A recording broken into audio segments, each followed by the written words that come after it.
Bismillahirrahmanirrahim. Today's topic is a van der Waals equation. बड़ा important topic है और इसमें ये लॉन्ग के तौर पे भी आ रहा होता है बोर्ड पॉइंट ऑफ व्यू से। सबसे पहले मैं इसका इंट्रोडक्शन कराता जाऊं कि van der Waals equation है क्या। देखें, अगर लास्ट टॉपिक को अगर हम इसके साथ रिलेट करें तो लास्ट टॉपिक में हमने ये डिस्कस किया था कि non ideal behaviour of the gases. अगर गैसेस नॉन आइडियल हैं तो उन नॉन आइडियल गैसेस को अगर हमने कुछ पैरामीटर्स को सेट करके आइडियल के इक्वल करना है, उनको उनके जो फैक्टर्स हैं उन फैक्टर्स को ऐड या माइनस करके अगर हमने इसको आइडियल के बराबर करना है तो उसके लिए हम van der Waals इक्वेशंस को यहाँ पे लेके आते हैं। ये करेक्शन करती है कि नॉन आइडियल गैसेस को हम आइडियल पॉइंट ऑफ व्यू से कैसे लेके चलते हैं। जैसा कि मैं एक छोटी सी एग्जांपल से इस टॉपिक को लेके चलता हूँ। अगर मैं बाजार से किसी बर्तन में मिल्क लेने जाता हूँ, दूध लेने जाता हूँ, अब उस बर्तन में उसने दूध डालना है। अब बर्तन का वजन तो है, अगर बर्तन का वजन ऐसा हम काउंट कर लें तो आइडियल वजन नहीं हो सकेगा। मुझे उस बर्तन के वजन का जो फैक्टर है वो मिनिमाइज करना पड़ेगा, वो एक्सक्लूड करना पड़ेगा, वो प्लस माइनस करना पड़ेगा, फिर जाके मैं एक आइडियल पॉइंट ऑफ व्यू पे आइडियल वजन की तरफ मैं आ सकता हूँ। करेक्शन करनी पड़ेगी मुझे वहां पे। यहाँ पे हमने दो फैक्टर्स पढ़े थे last time non ideal behaviour के पॉइंट ऑफ व्यू से। एक फैक्टर हमने ये पढ़ा था कि volume of gas is significant. Volume जो है ये सिग्निफिकेंट हो जाता है। वॉल्यूम नेग्लिजिबल होना चाहिए बट वॉल्यूम इज सिग्निफिकेंट। एक तो ये हमारा मसला है जिसकी वजह से गैस नॉन आइडियल बन जाती है। दूसरा जो हमने फैक्टर पढ़ा था वो फोर्सेस ऑफ अट्रैक्शन की बात की थी। आइडियलिटी ये कहती है there is no forces of attraction between gas molecules, लेकिन एक्चुअलिटी ये कहती है there are some forces of attractions. अब फोर्सेस ऑफ अट्रैक्शंस को हमने एक तो करेक्शन में लेके आना है, दूसरा हमने वॉल्यूम को करेक्शन में लेके आना है। जब ये दोनों पैरामीटर्स हम करेक्ट कर लेंगे तो हम van der Waals इक्वेशन तक पहुंच जाएंगे। स्टेप वाइज हम इसको जरा देखते हैं। सबसे पहला स्टेप हम ये देखते हैं कि वॉल्यूम करेक्शन क्या है। वॉल्यूम की हम करेक्शन किस तरह प्रोसीड कर सकते हैं, ये हमारा पहला पॉइंट है वॉल्यूम की करेक्शन के पॉइंट ऑफ व्यू से। इसमें मैं एक स्केच ड्रॉ करता हूं। सपोज ये मेरे पास एक कंटेनर है और इस कंटेनर में ये ओवरऑल जो वेसल है, इस वेसल का जो वॉल्यूम है उससे हम ये कह रहे हैं that is V vessel, overall vessel. इसमें क्योंकि फोर्सेस ऑफ अट्रैक्शन डेवलप होगी, गैस नॉन आइडियल है, तो मॉलिक्यूल्स यहां पे इकट्ठे हुए पड़े हैं। ये कुछ वॉल्यूम डेवलप हुआ पड़ा है, ये वॉल्यूम डेवलप हो गया। ये जो एरिया है ये फ्री है, इस एरिया को हम ये कहते हैं दैट इज वी फ्री। और ये जो एरिया है ये फ्री नहीं है, ये वॉल्यूम है कुछ, ये वॉल्यूम डेवलप हो गया। इसको हम इफेक्टिव वॉल्यूम भी कह रहे होते हैं, जिसको हम B से डिनोट कर रहे होते हैं दैट इज इफेक्टिव वॉल्यूम, या फिर हम इसे एक्सक्लूडेड वॉल्यूम भी कह सकते हैं। एक्सक्लूडेड वॉल्यूम, वो वॉल्यूम जिसको हमने एक्सक्लूड करना है। मैं ऐसे ऐसे इसको ओपन करते जाऊंगा, फिर मैं इसको फाइंड आउट करूंगा इस पैरामीटर को। अब अगर हम मैथमेटिकल पॉइंट ऑफ व्यू से चलें, जो वी वेसल है that V vessel is equal to V free plus B. V free plus B that is equal to V vessel. और अगर हम यहां पे वी फ्री की बात करें, V free is equal to V vessel minus B, V vessel minus B. मतलब vessel के वॉल्यूम से अगर हम B को एक्सक्लूड करेंगे, अगर हम उसको माइनस करेंगे, तो फिर हम ओवरऑल ये कह सकते हैं कि वॉल्यूम इज नेग्लिजिबल। लेकिन जब तक हम उसको माइनस नहीं करेंगे, वॉल्यूम इज नॉट नेग्लिजिबल। तो इस वॉल्यूम को हमने यहाँ पे निकालना होता है। अब B क्या है, मैं इसकी जरा डिटेल की तरफ आ रहा हूं, फिर मैं दोबारा इस इक्वेशन की तरफ वापस आऊंगा। B हम ये कहते हैं, ये सपोज मेरे पास एक मॉलिक्यूल है, कोई भी एक मॉलिक्यूल है, इस एक मॉलिक्यूल का जो वॉल्यूम है दैट इज Vm, जिसको एक्चुअल वॉल्यूम भी कहते हैं, एक्चुअल वॉल्यूम भी कहते हैं, इसे हम मोलर वॉल्यूम भी कह रहे होते हैं। मतलब एक गैस के मॉलिक्यूल का जो वॉल्यूम है वो क्या है, Vm, वो B नहीं है, वो क्या है, Vm है। देखें, suppose if I am a molecule, मैं अगर एक मॉलिक्यूल हूं तो मेरा ये जो साइज है that is Vm, molar volume, जिसको हम एक्चुअल वॉल्यूम कह रहे हैं, ये मेरा एक्चुअल साइज है। लेकिन मैं क्या करता हूं, मैं अपने जिस्म से 4 गुना ज्यादा एरिया पे काबिज हो जाता हूं, उसको मैं कवर कर लेता हूं। जैसा कि ये अगर एक मॉलिक्यूल है, ये अपने साइज से 4 गुना ज्यादा एरिया पे क्या हो जाता है, काबिज हो जाता है, कवर कर लेता है। अब ये जो 4 गुना ज्यादा एरिया है that is called B, that is called B। इसीलिए हम ये कहते हैं कि B is equal to 4Vm, that excluded volume is equal to 4Vm। B is 4 times as compared to the actual volume of the molecule। Clear हो गया यहाँ पे? तो हमने सिर्फ Vm को माइनस नहीं करना, मोलर वॉल्यूम को सिर्फ माइनस नहीं करना, हमने पूरे B को माइनस करना है। जब हम पूरे B को माइनस करेंगे तो एक्चुअल पे जाएंगे। अब देखें, अगर मेरे पास एक मॉलिक्यूल होगा तो उसके लिए मैं क्या कहता हूं, 1B। अगर मेरे पास 2 मॉलिक्यूल होंगे तो मैं फिर क्या कहूंगा, 2B। लेकिन अगर मेरे पास n नंबर ऑफ मॉलिक्यूल्स, फिर मैं ये कहता हूं कि V free is equal to V vessel minus NB। फिर मैं सिर्फ B माइनस नहीं करूंगा, बल्कि मैं क्या करूंगा, NB माइनस कर दूंगा, if N is the total number of molecules। तो अगर V vessel से NB हम माइनस कर दें तो हमारे वॉल्यूम की क्या हो जाएगी, वहां पे करेक्शन हो जाएगी, और जो नॉन आइडियल बिहेवियर था वो आइडियल के पॉइंट ऑफ व्यू पे आइडियल के क्लोज तक हो जाएगा वहां पे। क्लियर हो गया? ये हमारी करेक्शन होगी वॉल्यूम की यहाँ पे, जो हम आगे जाके मैं इसको फर्दर भी इसको एक्सप्लेन करूंगा। दूसरी हमने यहाँ पे बात की थी फोर्सेस ऑफ अट्रैक्शन की। एक्चुअली जो फोर्सेस ऑफ अट्रैक्शन की यहाँ पे करेक्शन है वो है प्रेशर करेक्शन। प्रेशर करेक्शन है वो हमारे पास। अब प्रेशर और फोर्सेस का रिलेशन भी मैं ये साथ साथ बताता जाऊंगा, और उसके साथ साथ फिर हम उसको करेक्शन भी करते हैं, उसकी डिस्कशन भी करते हैं। अब मैं एक स्केच यहां पे ड्रॉ करता हूं। सपोज ये मेरे पास एक कंटेनर है, इसमें गैस मॉलिक्यूल्स हैं। यहां पे एक ए गैस मॉलिक्यूल है, ए मॉलिक्यूल है, ये फोर्सेस ऑफ अट्रैक्शन डेवलप कर रहा है, इधर बी के साथ, इधर बी के साथ, इधर बी के साथ, और इधर बी के साथ। हर तरफ फोर्सेस ऑफ अट्रैक्शन डेवलप कर रहा है। मतलब ये इधर भी अट्रैक्ट हो रहा है, इधर भी अट्रैक्ट हो रहा है।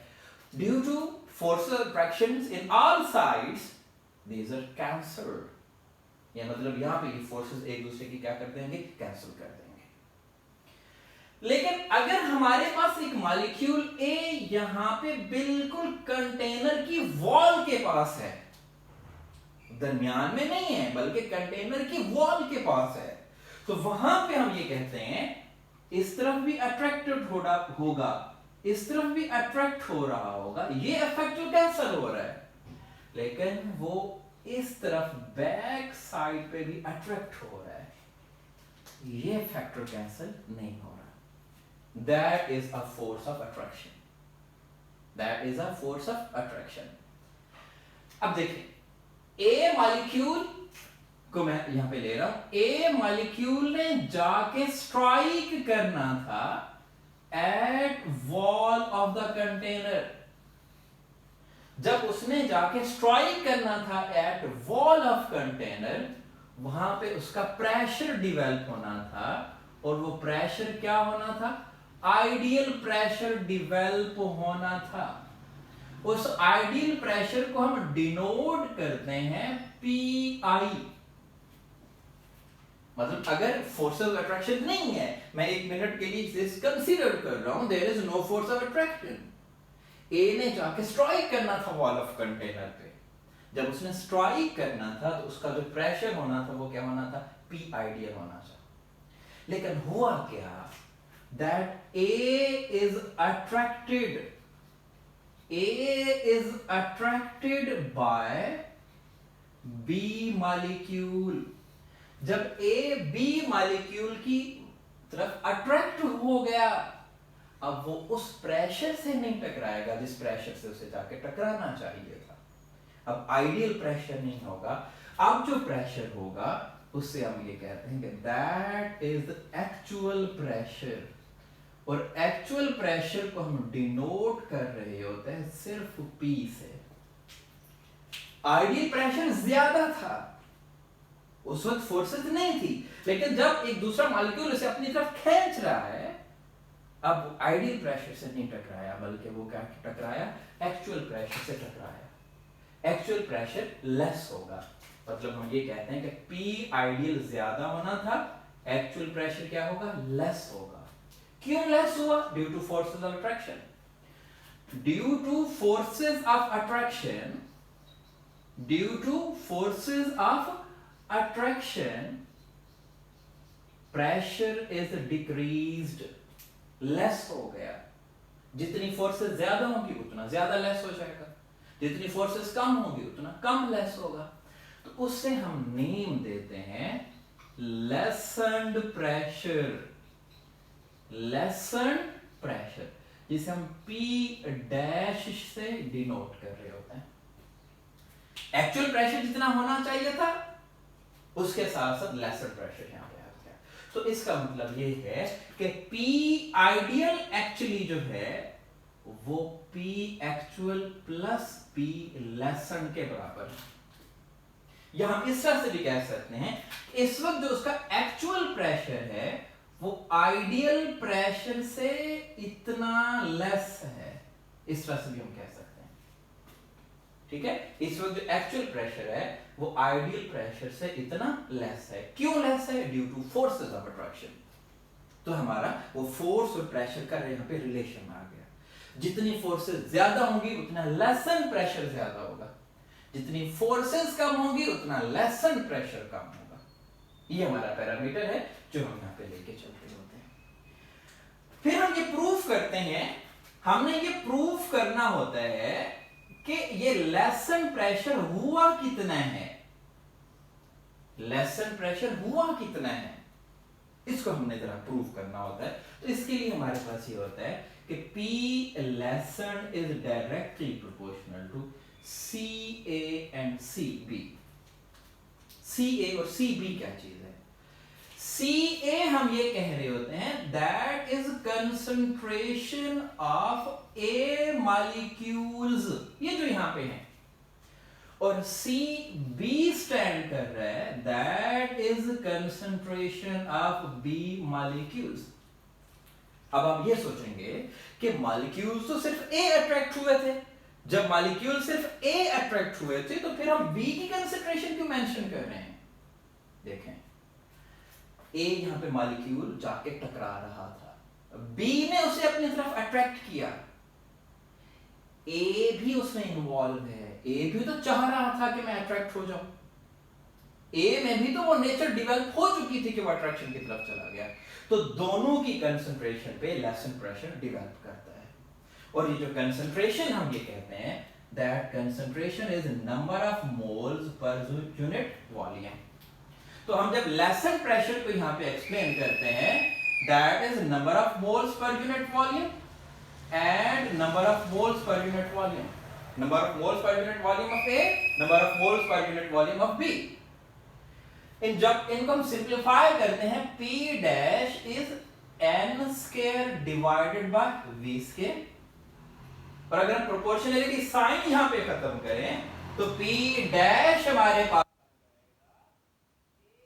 n square over v square. A क्या है, वो कांस्टेंट है, कोफिशिएंट है अट्रैक्टिव फोर्सेस का। अगर अट्रैक्टिव फोर्सेस ज्यादा हैं तो A की वैल्यू ज्यादा होगी, अगर अट्रैक्टिव फोर्सेस कम है तो A की वैल्यू यहाँ पे क्या हो जाएगी, कम हो जाएगी। तो यहाँ पे आके हमारा P डैश जो है वो प्रूव हो जाता है। अब हम इसी इक्वेशन में ये P डैश की जब वैल्यू पुट करते हैं तो हमारे पास जो रिजल्ट आता है वो कुछ इस तरह से आता है कि P ideal that is equal to P actual, P ideal और P एक्चुअल यहाँ पे आ जाएगा, और P एक्चुअल के साथ साथ हम lesson pressure an square over v square की वैल्यू पुट करते हैं। ठीक हो गया, ये प्रेशर करेक्शन हो गई, और यहां पे हमने क्या किया था, वॉल्यूम करेक्शन किए थे। ये हमारी करेक्शंस यहां पे आ गई। अब मैं जरा आता हूं कि हमारे पास जो आइडियल गैस इक्वेशन थी, आइडियल गैस इक्वेशन थी PV is equal to nRT, ये तो आइडियल गैसेस के लिए है। लेकिन जब नॉन आइडियल हो जाती है तो नॉन आइडियल के केस में हम ये कहते हैं PV is not equal to nRT, equal नहीं रहता। तो यही इसको बराबर करने के लिए हमने प्रेशर की भी करेक्शन की और वॉल्यूम की भी करेक्शन की, ताकि हमारा ये प्रेशर वॉल्यूम का जो प्रोडक्ट है वो nRT के बराबर हो जाए। अगर यही वैल्यूज हम प्रेशर और वॉल्यूम की पुट करें तो प्रेशर की जगह हम यहाँ पे पुट करते हैं P plus an square divided by v square, और वॉल्यूम की जगह हम मेंशन करते हैं V minus nB is equal to nRT। ये करेक्शन हो गई। अब ये हमारी वॉन्डर वाली इक्वेशन है, और अगर हम यहां पे ये मेंशन करें if n is equal to 1, n की जगह हम 1 पुट करते हैं तो हमारी इक्वेशन कुछ इस तरह से हो जाती है P plus a divided by v square into v minus b is equal to RT। That is van der Waals equation. Clear? यहां तक आके हम इसको क्लियर कर रहे होते हैं कि वॉन डेर वाल इक्वेशन हमारी यहां तक आ गई। इसमें प्रेशर की भी करेक्शन और वॉल्यूम की भी यहां पे करेक्शन हो गई। अब हम ये कह सकते हैं कि RT के बराबर पहुंचे खड़े हैं। Non ideal gas is equal to nRT, मतलब उसको हमने फैक्टर्स को मिनिमाइज करके खत्म कर दिया। फिर फर्दर हम ये देखते हैं कि यूनिट्स क्या होते हैं A एंड B के। Units of A and B, इनके जरा हम एक्सप्लेन करते जाते हैं कि कैसे कैसे हम इसको रिप्रेजेंट करते हैं। सबसे पहले हम कॉमन यूनिट्स की तरफ भी आते हैं और SI यूनिट्स की तरफ भी आते हैं। अगर हम A के यूनिट्स की बात करें तो A के यूनिट्स कुछ इस तरह से हैं P is equal to an square over v square. ये हमारे पास इक्वेशन है। इसको अगर मैं सिंप्लीफाई करूं तो A किसके बराबर आएगा, A is equal to P v square divided by n square. Clear हो गया? अब अगर मैं इन तमाम के यूनिट्स पुट करूं, A is equal to pressure की यूनिट क्या है ATM, वॉल्यूम की यूनिट क्या है dm3, और dm3 का यहां पे क्या लिखूंगा, स्क्वायर लिखूंगा, और n के यूनिट क्या है, दैट इज मोल, तो मोल का मैं क्या लिखूंगा, स्क्वायर लिखूंगा। अगर इसको मैं सिंप्लीफाई कर दूं तो ये हमारे पास ATM हो जाएगा, dm पॉजिटिव 6 हो जाएगा और मोल इनवर्स स्क्वायर आ जाएगा। ये हमारे कॉमन यूनिट्स हैं।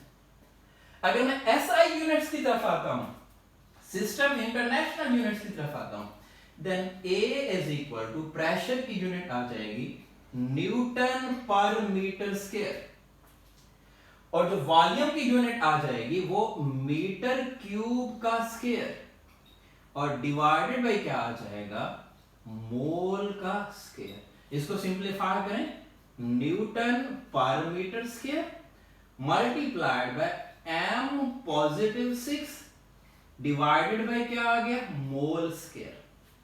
इसको सिंप्लीफाई कर दें फर्दर, ये पॉजिटिव 6 है, नेगेटिव 2 है, तो ये सिंप्लीफाई हो जाएगा। A is equal to newton metre positive 4 and per mole square, पर मोल स्क्वायर मतलब नीचे जो पर मोल है वो ऊपर जाके नेगेटिव हो जाएगा। ये SI यूनिट्स हैं A के। इसी तरह अगर हम B के यूनिट्स की तरफ जाएं तो B के जो यूनिट्स हैं वो भी बड़े सिंपल से हम इसको मेंशन कर रहे होते हैं, यूनिट्स ऑफ B। तो यूनिट्स ऑफ B में हम ये कहते हैं कि वो हमारे पास NB था, V was equal to NB, और B किस चीज के बराबर हो जाएगा, V over M के। अगर मैं कॉमन यूनिट्स पे आऊं तो कॉमन यूनिट्स मेरी कुछ इस तरह से होंगी, V is dm3 और ये क्या हो जाएगा, मोल हो जाएगा। तो B के यूनिट्स हमारे पास हो गए dm3 एंड पर मोल। और अगर मैं SI यूनिट पे आऊंगा तो dm3 की बजाय मैं m3 को पुट करूंगा, then B is equal to metre cube and per mole, that is the SI unit. ठीक है, ये A और B दोनों की यूनिट्स हमारे यहां पे सॉल्व हो गए। फिर लास्ट में हम ये कहते हैं कि एप्लीकेशंस क्या हैं। एप्लीकेशंस किस चीज की एप्लीकेशंस हैं, of A and B in constants की एप्लीकेशंस क्या है, कब इनकी वैल्यू ज्यादा होती है, कब इनकी वैल्यू कम होती है। इसमें हम दो हिस्सों में कैटेगराइज करते हैं। समटाइम ऐसा होता है A एंड B वैल्यूज क्या होती हैं, लार्ज होती हैं, और समटाइम हम ये कहते हैं कि A एंड B की जो वैल्यूज हैं वो क्या होती हैं, स्मॉल होती हैं। जब A और B की वैल्यूज लार्ज होती हैं तो उस वक्त हमारी गैसेस नॉन आइडियल ज्यादा होती हैं, नॉन आइडियल बिहेवियर शो करती हैं, और जितनी इसकी वैल्यू स्मॉल होती जाएगी उतनी ये आइडियल होती जाएगी। क्लियर हो गया, लार्ज कब है, स्मॉल कब है। अगर गैसेस पोलर गैसेस हैं, पोलर गैसेस हैं तो उस वक्त हम कहते हैं कि लार्ज साइज होता है, और अगर नॉन पोलर गैसेस हैं, नॉन पोलर गैसेस हैं तो उस वक्त वैल्यू क्या होगी, स्मॉल होगी। अगर गैसेस का लार्ज साइज है तो उस वक्त नॉन आइडियल होगी, A और B की वैल्यू लार्ज होगी, और अगर इनका स्मॉल साइज है तो स्मॉल साइज के पॉइंट ऑफ व्यू से आइडियल के क्लोज तक होंगी, और A और B की वैल्यूज यहां पे क्या हो जाएंगी, स्मॉल हो जाएंगी। ये ओवरऑल डिस्क्रिप्शन है जो हम वॉन डर वाल इक्वेशन में यहां पे स्टडी करते हैं। मैं दोबारा इसको रिपीट कर देता हूं। First of all von der Waals equation होती क्या है, नॉन आइडियल को आइडियल में कन्वर्ट करने के लिए कौन सी करेक्शन करते हैं, एक तो वॉल्यूम की करेक्शन करते हैं, दूसरा हम प्रेशर की करेक्शन करते हैं फोर्सेस के पॉइंट ऑफ व्यू से, और एट द एंड हम इस इक्वेशन तक पहुंचते हैं, that equation is called van der Waals equation. उसके बाद हमारे पास यूनिट्स आ जाते हैं, A के कॉमन यूनिट्स भी और SI यूनिट्स भी, B के कॉमन और SI यूनिट्स भी। लास्ट में हमारी एप्लीकेशन है। एप्लीकेशन में हम ये कहते हैं कि जितना A और B का फैक्टर लार्ज होगा उतनी हमारी गैस नॉन आइडियल होगी, जितना A और B का फैक्टर लो होगा, स्मॉल होगा, इनकी वैल्यूज कम रह जाएंगी, उतनी हमारी गैस जो है वो क्या होगी, आइडियल होगी। Thank you very much.